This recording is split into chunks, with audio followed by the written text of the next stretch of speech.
So it's nice not even having to audition. You know, the producer calls you, he said, "You want to play Bad Santa?" I go, "Well, yeah, I do."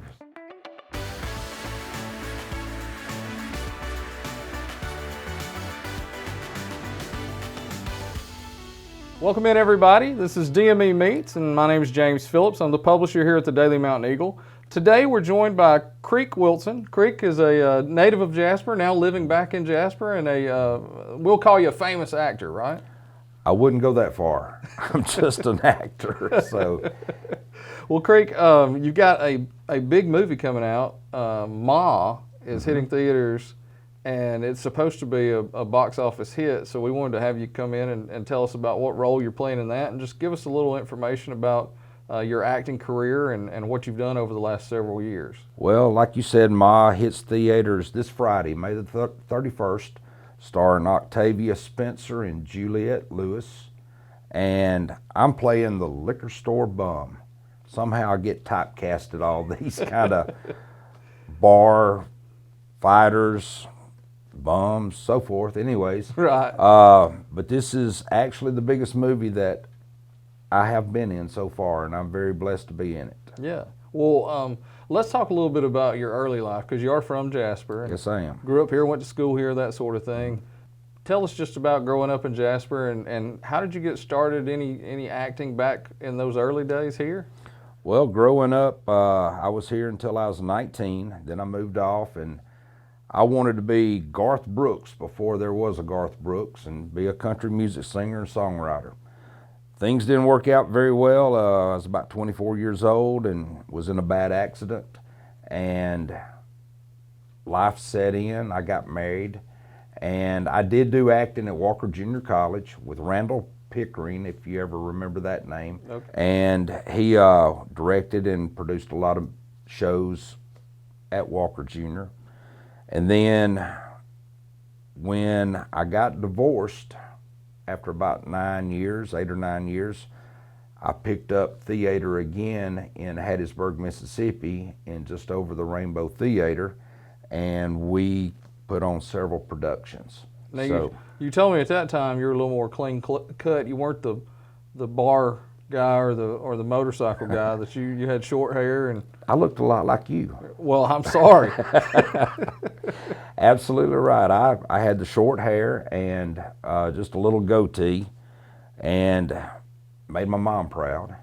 But I met Danny Trejo on Badasses on the Bayou, and he's the one who said, "Hey, you need to let your hair get long and keep the bags under your eyes." And here I am, and this is where I get my roles. I guess keeping your hair long and looking kind of gruff, it cuts down the other actors that you're competing with to get roles? Well, I went from clean cut to competing with about 1,000 actors across the United States to 50 to 100 actors now. Yeah. So across the United States that we have the same look. We just have to go in, do our best job in our auditions, and hope we book the role. Now, have you gotten to know some of the other guys that look like you? I guess since y'all are all competing for the same roles. There's quite a few different ones. So there's a actor by the name of Tom Proctor. He gets a lot of the roles that we all audition for. Right. But he's been acting for 30 years, and he's a great actor. Right. Great character actor. Now, you did some community theater, Mm-hmm. and then how long ago was it that you said, "Hey, I'm going to get into the movies," and what led you to that? How do you get to that point? Well, 7 years ago, I quit my job in sales and spent the summer with my daughter, and she's the one who actually gave me the idea about being an actor. So she had a chance to be in a little show based out of New Orleans about Southern girls in high school. She decided to stay in school, and she wanted to go into the medical profession, which my daughter Cameron graduated from UMC, University Medical Center in Jackson, this past Friday with her Bachelor's of Science in Nursing. Well, congratulations. So she hung into it, and she gave me the advice to be an actor, and I'm an actor now. Wow. Now, tell us about your first role. My first role was in the movie Left Behind, and I went in as background, and I ended up doing a stunt scene for the movie. And Nicolas Cage starred in that movie.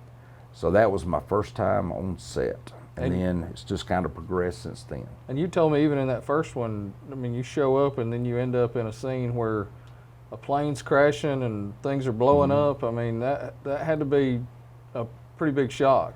It was. It was a. They had you. It was in the parking lot coming out of the big mall in Baton Rouge, Louisiana, and I mean with 100 background people running all over us, and we're right in the middle of all of that. Yeah.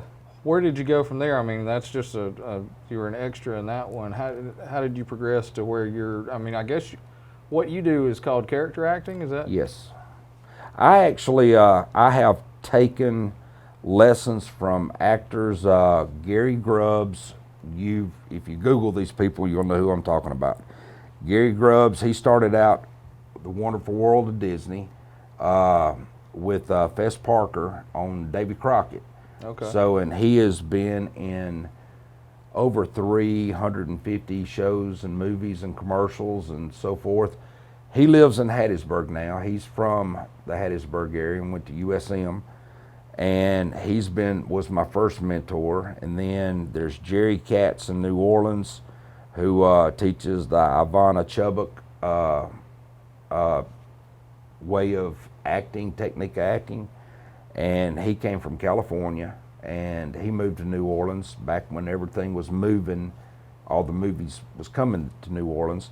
Jim Gleason taught me how to audition, and one of my good friends, Jeremy London, if you remember that name, Jeremy is one of my acting coaches. He lives in Ocean Springs, Mississippi now, and in fact, I was just in his class last week.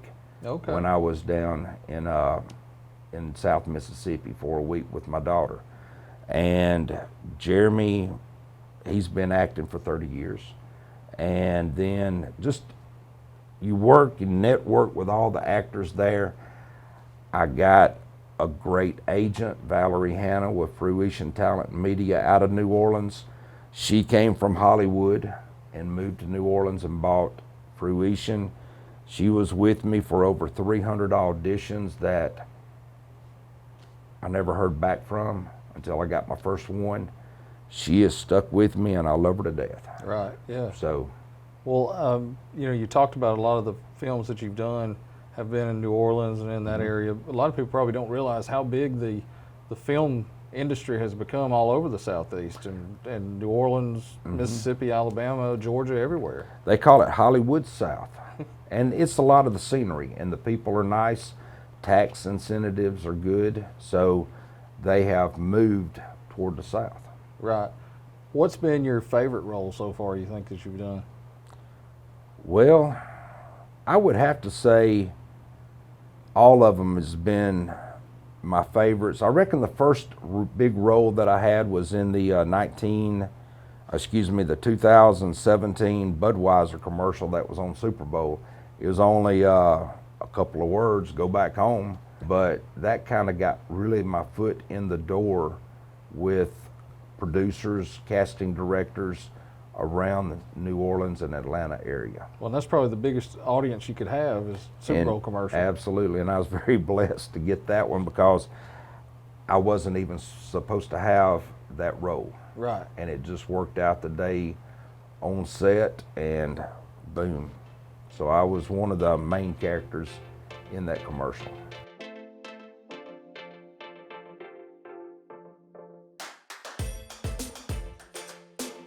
We'd just like to take a moment to thank our supporter. High Point Furniture has everything to make your house feel like a home, and they even offer free in-home design consultation. Everyone that visits your home will ask, where did you get that? And we're proud to say we got it at High Point Furniture.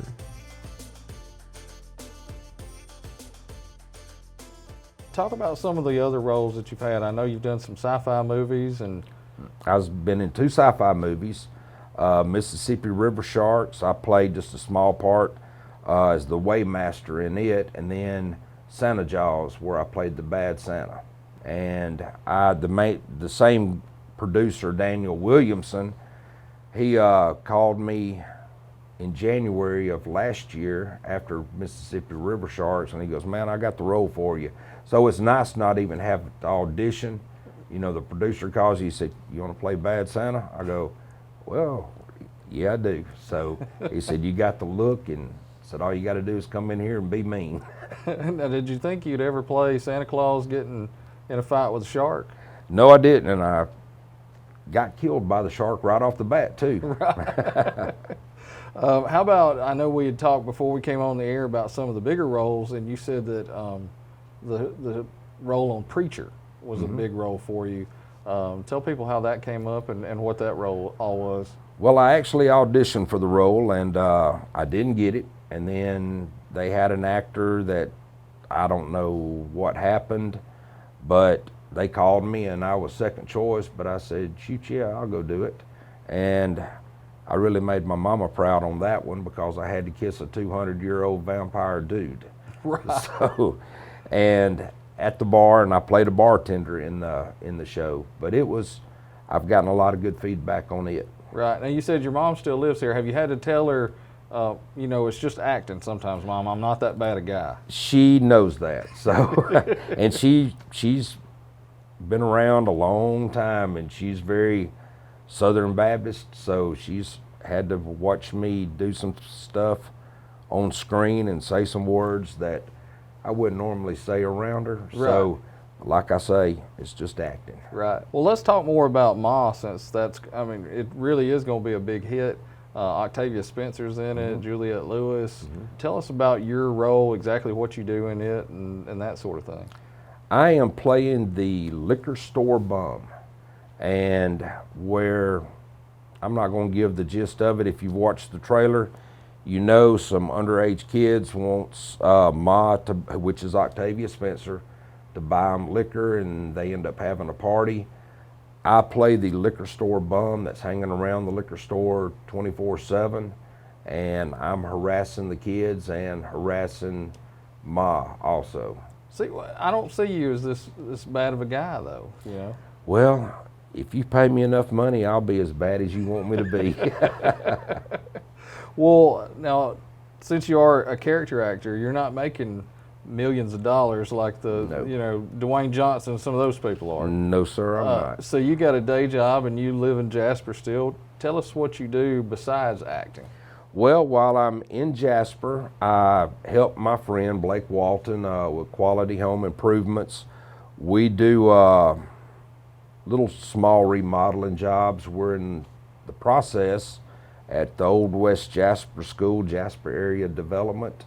Remodeled some classrooms, made them into offices. The restrooms, we're doing the ones in the gym now, handicapped accessible. And in the last year with my traveling, I have taken an online course and got my real estate license. Okay. So I am going to start selling real estate at all 4 real estate. Oh, that'll be a new adventure for you. It is. But you said you got sales experience, so I do. Selling houses and selling anything else is about the same sometimes. And if it wasn't for Jimmy Lee and Son Upfors at Sun Supermarket, I wouldn't have that skill. So they started me off at 13 years of age working at Sun's, and so I've worked with the public one way or the other all of my life. Right, right. Now, did you ever expect to be back at Jasper after you moved away? No, I didn't. I said I'd never come back to Jasper, but the way things have turned out, I'm back, and which being an actor, I can kind of come and go and not have to stay here, for long periods of time.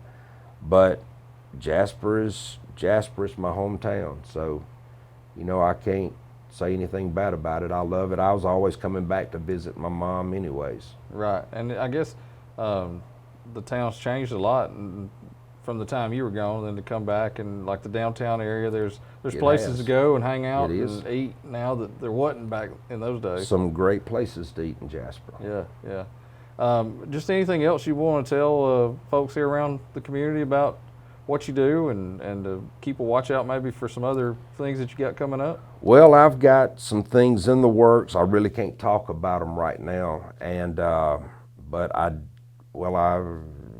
I'm going to be announced this Friday for a new movie that actually starts next year after the first of the year, and it's going to be based in Mississippi on the Natchez Trace. Okay, yeah. Back in the early 1800s, the late 1700s. Right. Now, one thing you said you are getting into with having the roles on Preacher, and those are kind of cult classic type shows. You're doing some Comic-Con stuff. I am. I'm going to Wichita, Kansas, leaving out tomorrow, and I'm going to be this weekend, my first Comic-Con, based on Red Dead Redemption 2. I did about 10 characters on it. So the video game. We haven't mentioned that. That's one of the biggest video games of the year, and you play 10 different characters in it and have some pretty big roles. What was that experience like? Oh, it was. I was actually in like a 4x4 closet with a microphone and a computer screen, and had to say words over and over. The director was feeding them to me, and I was watching the action on the bottom but reading the words up top. And then spent like 6 hours in that closet. And when I found out what it was going to be, which was Red Dead Redemption 2, is all top secret, it's turned out to be a good thing. Right, yeah. So what's the biggest role in the game that you have? it's where I am a cowboy, I reckon, and I got stiffed by a swindler, and then I find him with the help of the main character, and we find him in an outhouse, and I'm punching him in the face and saying some choice words to him, calling him names, Right. and beating him up, and then walk away. Well, that had to be fun, but I'm sure it was difficult if you're just doing the voice to put yourself there, I guess. It is. You just have to get in that mind frame. But luckily, like I said, I was watching the action on the bottom screen. Yeah. And I was having to, they actually had like a band around my head with a bar coming out with a camera matching my lips as I talked. Oh, really? Yeah. Oh, that's pretty cool. So I was talking with the action that I was seeing. Well, anything else you can think of that we hadn't covered? No, I can't, but I really appreciate you inviting me in here to interview me. Well, it's not every day that we have an actor in town who lives in town and gets to go hang out with people like Nick Cage and Octavia Spencer. So to have you come by is a pretty good honor for the Mountain Eagle too. Well, it's a big honor for me to be here. All right. Well, guys, tune in each week for our new editions of DME Meets. Next week we'll have, hang on, I'm trying to think who we've got. Gene McDaniel's going to be after him. Thank you guys for tuning in. Check out each week DME Meets. Next week we'll have Gene McDaniel from Nauvoo as he talks about the Nauvoo Car Show. See you guys then.